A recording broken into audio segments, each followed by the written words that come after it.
자, 오늘 창세기 4장 1절부터 15절, 우리가 이 창세기 말씀은 너무 잘 아는 말씀이에요. 굉장히 의문점도 많이 드는 거죠. 아벨은요, 제사 드리다가 맞아 죽었어요. 그렇죠? 누구한테 맞아 죽었어요? 형 가인한테 맞아 죽었어요. 가인은요, 제사를 잘못 드리고도 안 죽었어요.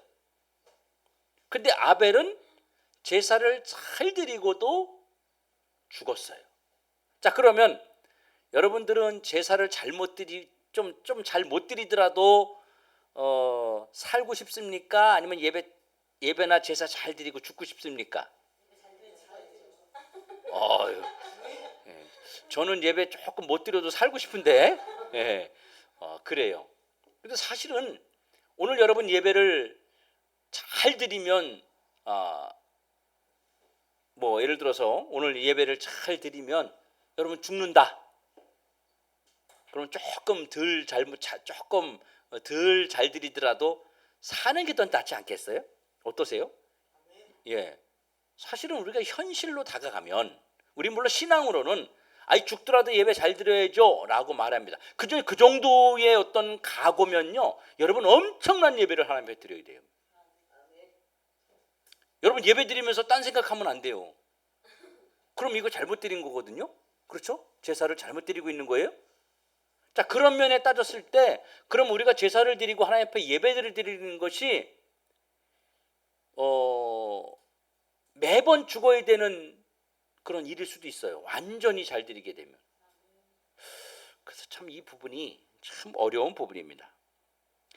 여러분, 인간을 향한 하나님의 기대가 굉장히 컸습니다. 아담과 하와를 만드시면서 하나님이 인간에 대한 기대감이 컸어요. 그러나 인간은요, 그 인간의 출발은 굉장히 어두웠습니다. 아담과 하와가 범죄하고, 그리고 에덴 동산에서 쫓겨나고, 그래서 연이은 그 두 아들이 형이 아우를 죽이는 자식 중에서, 그것도 남이 죽인 게 아니라 내 배에서 나온 형이 동생을 쳐 죽이는 그런 정말 비극과 같은 비극, 정말 평생 가슴에 안고 살아야 되는 그런 고통을, 그들이 충격을 겪어야만 했습니다.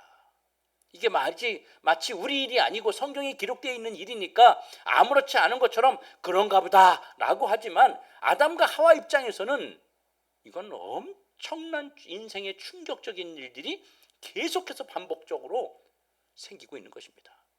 살아가면서 한 번만 이런 충격이 있어도 우리는 잊지 못하는데, 에덴 동산에서 쫓겨나는 것조차도 이들에게는 굉장히 큰 충격이었죠. 좀 더 자세히 들여다보면 이 두 아들의 비극적인 살인 이야기의 원인이 뭐냐면 제사 때문이에요. 예배 때문이란 말이에요. 그게 더 충격적인 거예요. 사실은 다른 문제가 아니라 제사, 예배 때문이다.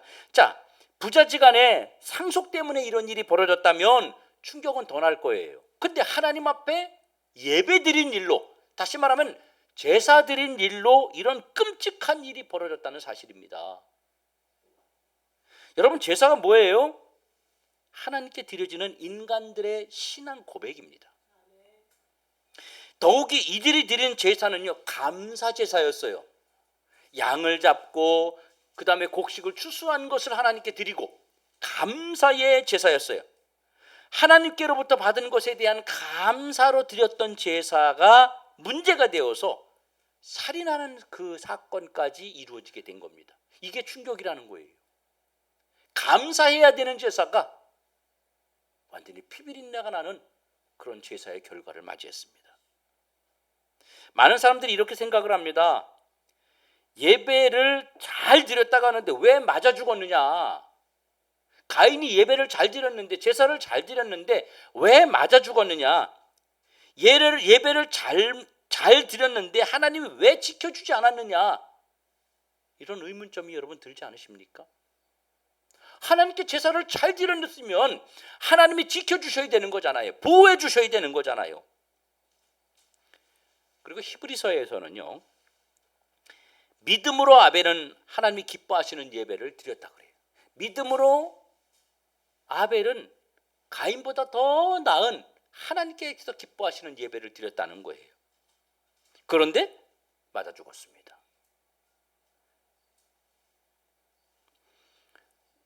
여러분들 같으면 어떻겠어요? 예배 잘 드리고 맞아 죽을래요? 예배 좀 잘못 드리더라도 살아남을래요? 이게 참 굉장히 아이러니한 문제입니다. 그렇다면 혹시 하나님께서 제사 드릴 때 쓰인 제물에 이들의 제물에 문제가 있었던 것은 아닐까요? 3절에 보면 가인은 땅의 소산으로 제물을 삼아서 여호와께 드렸대요. 땅의 소산, 곡식이죠. 그리고 4절에 동생 아벨은 자기 양의 첫 새끼와 그의 기름으로 드렸다고 합니다. 자, 이 두 사람은 각기 다른 일을 했기 때문에 자기들의 들판에서 받은 것들을 준비해서 드렸던 겁니다. 그러니까 가인은 농사를 지어서 추수한 것을 하나님께 드렸고, 동생 아벨은 목축업을 했기 때문에 자기가 기르던 양을 잡아서 하나님께 제사로 제물로 드렸던 거예요. 성경이 이들이 드린 그 제물에 대해서는 어떤 문제도 언급하지 않고 있다는 사실을 기억해야 돼요. 그런데 우리 인간들은요, 어떻게 생각해요? 자꾸 제물에 문제가 있다고 생각을 하는 거예요. 제물에 문제가 있었으면 하나님이 성경에 기록하셨어야 돼요. 근데 제물에 대한 이야기는 전혀 없습니다. 이것을 많은 분들이 뭐라고 얘기하냐면, 아벨이 드린 제물에는 피가 없었기 때문에 하나님이 안 받으셨다. 가인이 드린 제물에는 피의 제사가 아니기 때문에 하나님 안 받으셨다. 동생 아벨이 드린 제물에는 피의 제사가 있었기 때문에 하나님 받으셨다. 이 얘기를 여러분 혹시 듣지 않으셨어요? 많이 들었죠? 근데 사실은 그렇지 않다는 겁니다. 왜 그러냐면, 어떤 일을 하든 간에 자기가 농사하고 자기가 곡식을 추수하고 자기가 양을 치고 자기에게 하나님께서 부어주신 그것을 통해서 하나님께 제사 드리는 것이 정상이에요. 그렇죠? 그럼 내가 농사 짓는 사람인데 농사 지은 것 가지고 하나님 앞에 제물을 올려드리면서, 하나님, 주님이 지켜주셔서 이렇게 풍성하게 추수할 수 있었습니다, 감사합니다, 이렇게 해야 되는 건지, 내가 농사를 짓는 사람인데 피해 제사를 받으신다고 해서 남이 해놓은 그 짐승을, 양을 잡아가지고 하나님께 드리면 내가 감사함이 얼마나 나오겠어요? 하나님 앞에 별로 나오지 않는 거예요. 왜? 내가 키운 게 아니기 때문에. 그래서 농부가, 옛날에 저희 시골에서 농사질 때 보면 그 탈곡하고 나면 벼가 떨어지거든요. 이게 흘리거든. 그러면 그거요, 다 일일이 주셨어요. 일일이 가서 엎드려가지고 다. 왜? 자기가 농사했기 때문이에요. 그러니까 하나님은 피의 제사가 아니라고 해서 그 제물, 그 예배를 안 받으셨다. 또 피의 제사를 드렸기 때문에 아벨의 제사는 그것 때문에 받았다라고 하는 것은, 우리가 생각하고 있는 예수님의 십자가 피 사건을 자꾸 의식하기 때문에 성경을 그렇게 해석하는 겁니다. 하나님은 그것 때문에, 상식적으로 하나님은 그것 때문에 그 제물을 받고 안 받고를 하지 않습니다. 그리고 아담과 하와가 지금 타락해서 에덴 동산을 쫓겨난 이후에 이제 가인과 아벨을 낳았어요. 이 가인과 아벨이 서로가 다른 직업을 갖고 있었던 겁니다. 그 서로 다른 직업을 통해서 얻어진 것을 하나님께 드리는 겁니다. 자, 그러면 제물의 문제가 아니었어요. 피의 제물, 또 피가 없는 제물, 이런 문제가 아니었다는 거죠. 그럼 뭐가 문제였을까요? 5절을 보면 이렇게 말합니다. 가인과 그의 제물을 받지 아니하신지라 가인이 분하여 안색이 변했다. 자, 여기서 가인과 그의 제물이라고 썼어요. 자, 가인에 대한 문제를 지적하는 부분입니다. 그래서 가인의 모습을 좀 더 세밀하게 성경은 말하고 있습니다. 하나님이 문제점을 제시하실 때 제물이 먼저 나왔어요? 가인이 먼저 나왔어요? 가인이 먼저 나온 거예요. 만약에 재물이 문제였다면 재물이 먼저 나왔어야 됩니다. 그런데 가인이 문제였기 때문에 가인이 드린 재물도 받지 않으셨다는 겁니다. 가인이 문제였다는 거죠. 문제. 재물이 문제가 아니라 가인이 문제였다는 거예요. 지금 가인을 받지 않으시겠다는 겁니다. 하나님은. 가인이 잘못됐다는 거예요. 그러니까 가인이 잘못됐기 때문에 잘못된 사람이 드리는 재물은 하나님이 안 받으시는 게 맞지요. 그리고 뭐라 그래요? 몹시 분하여 안색이 변했다는 거예요. 몹시 분한 마음이 막 드는 거예요. 왜? 왜 분했어요? 자기 건 안 받고 동생 거는 하나님 받으셨기 때문이에요. 자, 그러면 가인이 제사의 결과에 대해서 노골적으로 하나님 앞에 기분 나쁜 그 감정을 막 불만으로 지금 드러내고 있습니다. 하나님이 가인과 제물을 받지 않으셨기 때문에 지금 분해서 안색이 변했다는 거예요. 벌써 가인은 어떤 행동을 하는 사람입니까? 가인이 지금 몹시 분해서 안색이 변했다는 말은 평소에도 가인은 이런 인간이었다는 것을 보여주고 있는 것입니다.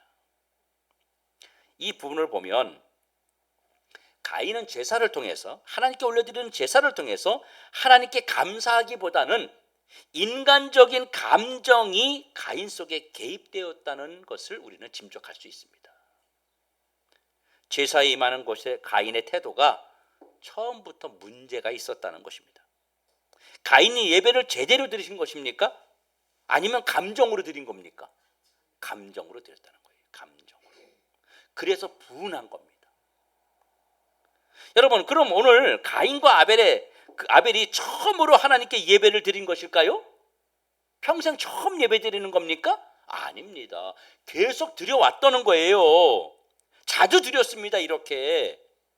그런데 번번이 가인과 아벨의 제사에 대해서 하나님이 몇 번이나 문제가 생겼다는 것을 알 수 있습니다. 그런데 평소에 가인과 아벨은요, 제사 문제에 대해서 이야기를 많이 했을 거예요. 형제니까 제사 문제 이야기했을 겁니다. 여러분 신앙생활하면서 그런 성도들끼리 같이 그런 얘기 안 해요?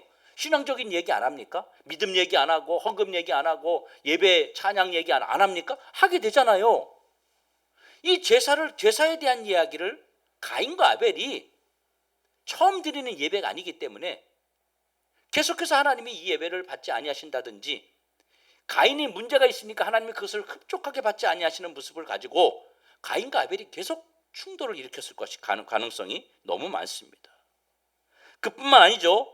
부모였던 아담과 하와도 자신들의 경험을 중심으로 자기들이 하나님 앞에 쫓겨났잖아요. 그 마음속에 이게 계속 남아있는 거예요. 그 중심으로 하나님께 드리는 제사에 대한 주의점들을 두 아들에게 계속 알려주었을 거예요. 이 제사를 이들이 알아서 드렸을까요? 아닙니다. 아담과 하와가 하나님께 제사 드리는 것에 대해서 이들에게 가르친 거예요. 왜? 자기들이 에덴 동산에서 추방당하는 그런 불명예를, 그런 아주 정말 이루 말할 수 없는 그런 충격적인 사건들을 경험했기 때문에 자녀들만큼은 그러게 되지 않게 하기 위해서 계속해서 주의점을 줬어요. 하나님께 제사할 때 이래야 되고 하나님이 이런 분이고. 물론 성경에 기록되지 않았지만 아담과 하와가 에덴 동산에 있는 동안 하나님의 성품과 하나님의 속성과 하나님의 이런 것들을 몰랐을까요? 많이 알았겠죠. 성경에다 기록하지 못했을 뿐입니다. 세미하게. 그걸 그들이 너희들은 나처럼 되면 안 된다. 너희들은 우리처럼 그렇게 되면 안 된다. 이것 때문에 그들에게 계속 예배에 대해서, 제사에 대해서, 하나님에 대해서 수도 없이 주의점을 줬을 겁니다. 부모님들이 그러잖아요. 잘 사는 집이 누구 옛날에 그런 거 많았죠. 지금은 이제 보증 잘 안 쓰지만 옛날에는 자동차 사도 다 보증 썼었어요. 예, 차를 할부로 사는데 보증이 해가지고 차 샀어야만 됩니다. 제가 30년 전만 해도 그랬습니다. 다 보증이 세워야 됩니다. 재산세 내고 하는 사람이. 근데 보증 잘못 써서 집안이 폭삭 망했어요. 그럼 아버지가 자식한테 뭐라 그래요? 계속? 절대 보증 쓰지 말라래요. 절대 보증 못 쓰게 합니다. 그거 아주 기가 따갑게 자식한테 얘기합니다. 그래서 그 자식이 나와가지고 나중에 커서 뭐 어떻게 해요? 절대 보증 않습니다. 아담과 하와가 그런 일을 겪었기 때문에 하나님이 어떤 분인지에 대해서 늘 말하면서 주의를 줬다는 거예요.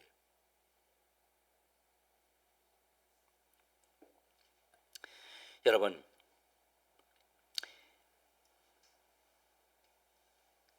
이 가인은 하나님과 제사에 대해서 하나님께 올려드리는 그 제사에 대한 그 관심보다는 자신의 욕구를 더 중요하게 생각했기 때문에 이러한 감정적 모습이 생겨나게 된 것입니다. 하나님이 내 예배, 내 제사를 받지 아니하셨다면 회개해야 되고 그 앞에 부끄러워해야 되는데 분한 마음이 드는 거예요. 도대체 왜 내 건 안 받으시는 거야? 이런 막 감정이 계속 들어가는 겁니다. 여러분, 얼마나 끔찍한 일입니까? 하나님께 제사 드리고 둘째 아들이 끔찍하게 큰아들에 의해서 살해되어 버렸으니, 그것도 형이 아우를 고의적으로, 실수가 아닌 고의적으로 들판으로 유인해서 쳐 죽였으니 부모된 아담과 하와의 심정이 얼마나 기가 막히고 고통스러웠겠습니까? 살인자가 된 가인을 생각해도, 형에게 살해당한 아벨을 생각해도 부모에게는 모두 다 씻을 수 없는 고통일 수밖에 없습니다. 그러면 하나님은 왜 이들의 제사를 차별하셨을까요? 왜 가인의 제사는 안 받으시고 아벨의 제사는 받으셨을까요? 다시 한번 강조하지만 재물 때문에 영향을 받으신 것은 분명히 아닙니다. 하나님은 눈에 보이는 제사도 중요하지만 보이지 않는 그 재물을 드리는 사람을 더 중요하게 여기시는 하나님입니다. 그렇기 때문에 나에게 돈이 없어도 조그만 것이라도 감사함으로 드리는 것을 주님은 기뻐하고, 저 성전 구덩이에서 두렙돈 하나를 넣는 그 여인을 바라보면서 가장 귀한 것을 낸 여인이라고 말하는 것은 그 제사를 드리는 그 사람의 마음과 그 사람의 심정이 더 중요하다는 것을 하나님은 지금 말씀하고 있는 것입니다.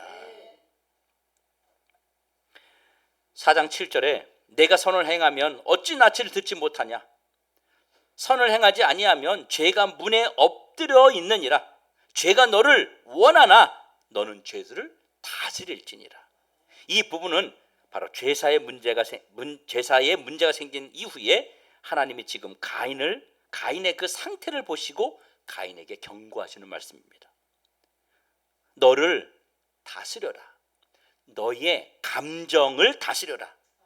너 지금 문제가 있으니까 빨리 해결하고 제사를 드려라. 이 사인을 지금 보내고 있는 겁니다. 가인이 평소에도 선을 행하는 일에는 관심이 없고 죄의 유혹에 자주 넘어지는 자였음을 알고서 하나님이 절제를 명하신 것입니다.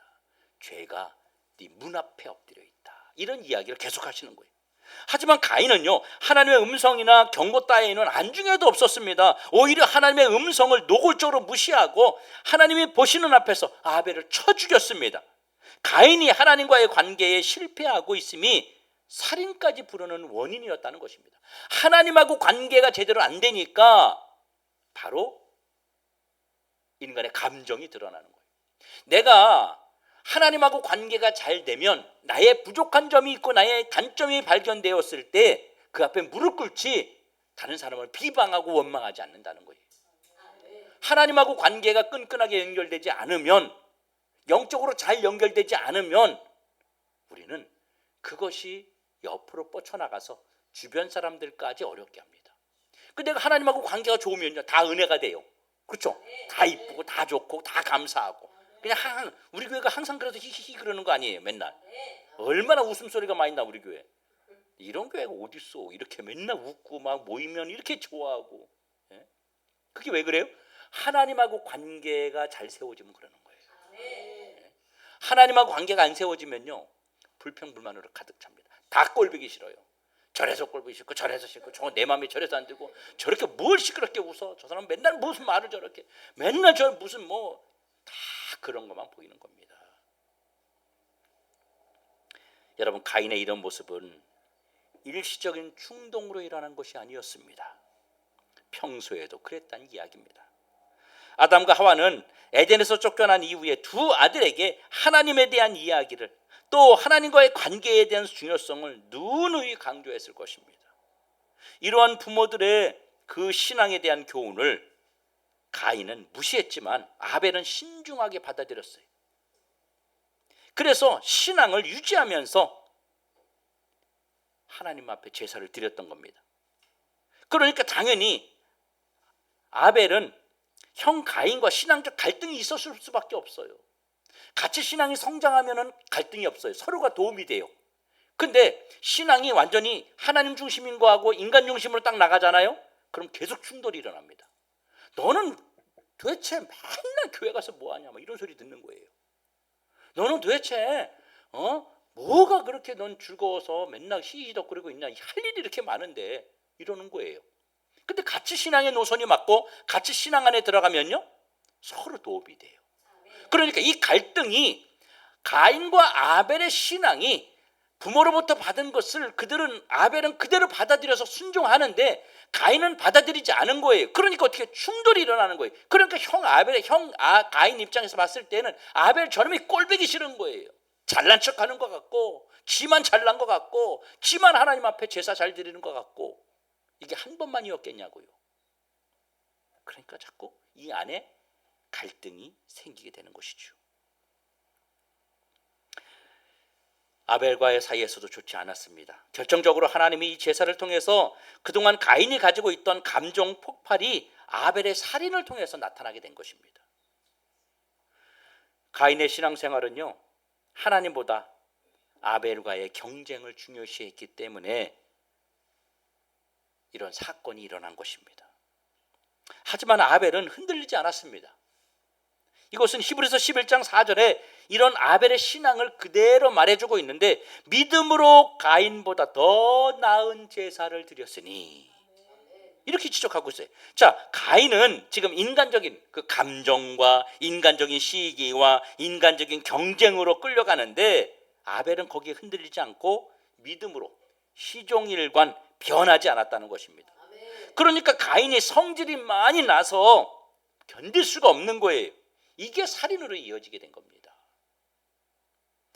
그래서 믿는 자와 믿지 않는 자가 함께 멍에를 함께 매게 되면 서로 다른 길로 가려 하기 때문에 힘이 드는 거예요. 가정에서도 그렇지 않습니까? 누구는 하나님 믿고 누구는 안 믿고 그러면요, 이 어려움들이 생기는 거예요. 대화가 일단 안 통하고, 똑같은 문제가, 똑같은 사건을 보아도, 똑같은 일이 있어도 같은 관점으로 보지 않고 서로 다른 관점으로 보니까 반대 방향을 향해서 나아가는 것과 똑같은 거죠. 그러니까 항상 가정에 평안이 있을 수 없는 겁니다. 어려움이 있는 겁니다. 무슨 뜻입니까? 아벨은 가인에게 맞아 죽을 각오로 하나님에 대한 믿음을 지킨 것입니다. 아벨은 목숨을 걸고 믿음의 제사를 고집한 것입니다. 가인의 인간적인 타협과 그 위협을 믿음으로 이겨내고 바른 제사, 바른 예배에 목숨을 바친 것입니다. 아벨은 자신이 제물이 되어서 하나님을 기쁘게 하는 예배를 드린 것이에요. 이런 아벨의 믿음은 하나님께 의로운 자로 인정을 받았고, 그의 예물을 하나님이 받으시므로 가인도 이런 믿음의 자리로 나오기를 하나님이 기다리셨던 겁니다. 이 아벨의 제사를 받으심으로 가인도 바른 예배의 표본을 보여주셔서 이 모습으로 가인도 성장하기를 원했던 겁니다. 그래서 하나님이 그가 계속 잘못된 예배를, 제사를 드리고 있는데도 하나님은 그를 내치지 아니하시고 계속해서 그에게 경고하고, 그런 의미에서 그의 제사를 받지 않으셨던 겁니다. 하나님은 지금도 이런 아벨의 제사를 원하고 계십니다. 제사, 다시 말하면 예배의 실패자 가인은요, 살인자로, 거짓말하는 자로 전락해서 하나님을 떠났고 두려움에 사로잡혀서 쫓기는 신사가 되어서 이제 불안과 공포 속에서 지내야만 했습니다. 이것이 하나님이 가인에게 내린 형벌이었어요. 형벌. 참으로 이상한 것은요, 가인이 사람에 대한 두려움을 호소했습니다. 하나님, 내가 딴 데 가면 사람들이 날 나를 죽일까봐 겁납니다. 그리고 그냥 죽게 내버려 두시지 왜 하나님이 가인을 그럼 보호하셨을까요? 너 가는 곳마다 만약에 너를 해하는 자가 있다면 내가 벌을 7배나 내리겠다 막 이러잖아요. 아니, 제사를 잘 드린, 믿음 생활 잘한, 신앙이 좋은 아벨을 쳐 죽인 가인을 하나님이 벌을 하지 아니하고 그를 징계하지 아니하고 그를 죽이지 아니하고 그냥 보호하신다는 거예요. 누가 너를 해하지 못하게 하겠다는 거예요. 아니, 그냥 해하게 놔둬야 되는 거 아니에요? 어디 가든지 사람들이 야, 지 동생을 때려 죽인 놈이다 이러고 막 미워하고 막 돌 던지고 막 그래야 되는 거 아닙니까? 근데 하나님 보호해 주게. 만약에 누가 너를 해하려고 하면 내가 그 사람에게 7배나 더 저주를 할 거다. 내가 너를 보호해 줄 거다. 왜 그러시죠? 왜 하나님이 이러실까요? 죄인에게 평생 동생을 죽인 것에 대한 죄책감, 평생 죄의식을 가지고 살아가게 하는 것 자체가 하나님이 주신 형벌이었던 겁니다. 이것은 일시적인 죽음보다 더 큰 고통이었습니다. 평생 자신의 죄에 대한 아픔을 가지고 살게 하신 것입니다. 이것이 하나님이 내리신 가인에게 내리신 형벌이었던 겁니다. 성도 여러분, 지금 내 주변에서 일어나는 크고 작은 문제들의 원인이 어디 있다고 생각하십니까? 행여 내가 하나님과의 관계 때문에 나타나는 결과는 아닐까라는 생각을 해보셨습니까? 살인의 배후에 하나님을 떠나버린 자의 시기와 질투가 있었습니다. 지금 내 속에 일어나는 감정들은 어떤 겁니까? 내가 신앙생활하면서 일어나는 내 속의 감정들, 지금 어떤 일에 여러분은 목숨을 걸 만큼의 무게와 가치를 두고 있습니까? 이제 또 다른 시간으로 우리는 출발해야 되는 지점에 서 있습니다. 오늘 이 예배는요, 내가 살기도 하고 내가 죽을 수도 있는 예배라는 사실을 기억해야 됩니다. 아벨은 죽음을 통해서 말합니다. 예배를 드리는 일에 양보와 타협이 있을 수 없다고 그는 자신의 죽음을 통해서 말하고 있는 것입니다. 우리는 믿음으로 예배하는 일에 목숨을 걸어야 됩니다. 예배를 드리는 것에는 어떤 타협도 있을 수 없습니다. 어떤 타협도. 그래서 아벨은요, 죽음으로 말한 겁니다. 올바른 하나님 앞에 제사, 올바른 하나님 앞에 예배를 드리라고 죽음으로 말한 겁니다. 아벨이 예배는 나처럼 드리는 것이라고 말하는 것이에요. 하나님은 아벨의 죽음을 보시면서 모든 사람들에게 예배는 이렇게 드리는 것이라고 온전한 예배의 시작을 주님이 지금 알려주고 계시는 겁니다. 이 예배는 어느 누구와도 어떤 일과도 타협할 수 없는 우리 인생의 가장 중대한 시간이라는 것을 여러분 기억하셔야 됩니다. 다시 믿음으로 우리 일으킵시다. 예배를 중심으로 우리 다시 시작합시다. 이 시대의 많은 교회들이 예배 중심이 아니라 행사 중심, 이벤트 중심으로 점점 흘러가려고 합니다. 그래서 어느 교회가 그런 이벤트나 이런 걸 많이 해가지고 막 성장했다 그러면 교회들이 다 그렇게 쫓아가서 그런 방법으로 성장하려고 노력합니다. 근데 우리가 성장이 더디고 성장이 천천히 가더라도 하나님 앞에 올바로 예배드리는 교회, 하나님 앞에 온전한 예배를 드리는 성도들로 모여진 그런 교회로 점점 든든하게 세워지고 천천히 가더라도 한 사람 한 사람을 올바로 세워가는 그런 신앙인과 그런 교회가 되기 원합니다. 우리가 맞아 죽을 만한 위기가 와도 믿음으로 예배를 지키는 신앙의 삶을 일으키기 원합니다. 교회는 예배를 통해서 하나님과의 관계를 회복시키는 것입니다. 다른 곳에 있는 것이 아닙니다. 여러분, 감사로 여러분 신앙을 고백하십시오. 오늘 드리는 감사를 시작으로 예배를 지키고 예배 중심의 삶에 더 열심을 내십시오. 예배를 무너뜨리는 어떤 것도 여러분 타협하고 응하면 안 됩니다. 예배를 삶으로 연결해서 매일매일 예배의 감정을 가지고 하나님 앞에 온전히 살아드리는 귀한 믿음의 든든한 하나님 자녀가 되기를 다시 한번 주의 이름으로 축원합니다.